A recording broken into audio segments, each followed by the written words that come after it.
So what was it like on a daily basis going through benzo withdrawal for like a year and a half? So I'd usually get about 3 hours of sleep each night. I'd usually be up before the alarm clock in a panic. Then I would usually vomit in the bathroom for a while. It was weird. Sometimes I vomited so hard, I don't know, my head would start bleeding. Like blood started coming out up here. I don't know, it was popping things or something. Then I would put the shower on extremely cold and just jump into it. And it did help.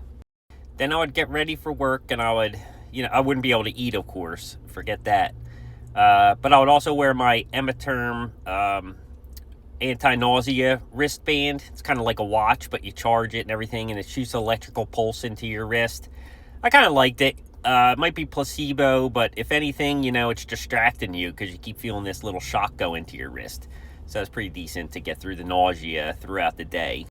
Then I would usually be sitting at my desk. Couldn't drink coffee, of course. Couldn't eat.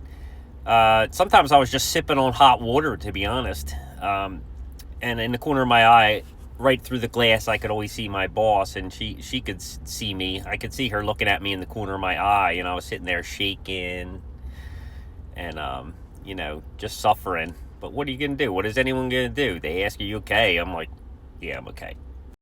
Then since I'm anxious to begin with, it was hard because I had to take people out to show them apartments in this condition. So I had people even saying to me, like, are you sick? Like, what's wrong? Like, because I was super skinny. I just looked pale. It was awful.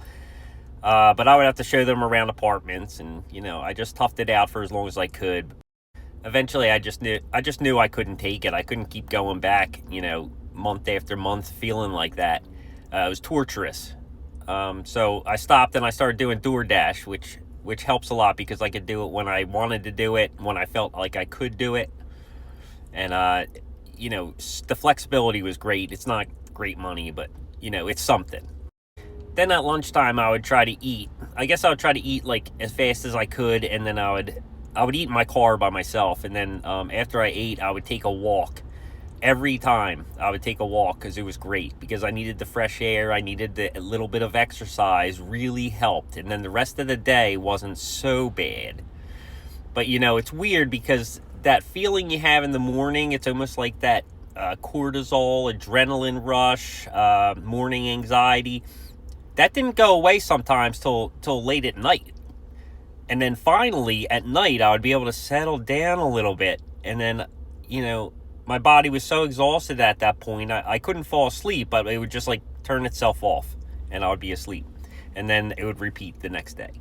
And through all this, it's a mental battle as well, because you're like, what the heck is going on with me? Why am I going crazy? Like, I don't understand it. Like, it can't be the pills.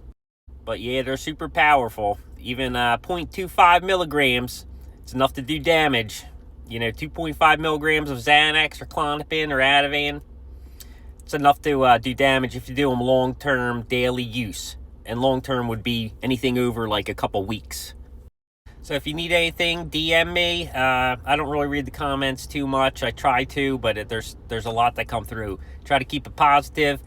Support each other. Love you guys. Pick up a copy of my book. And if you have questions, just ask me.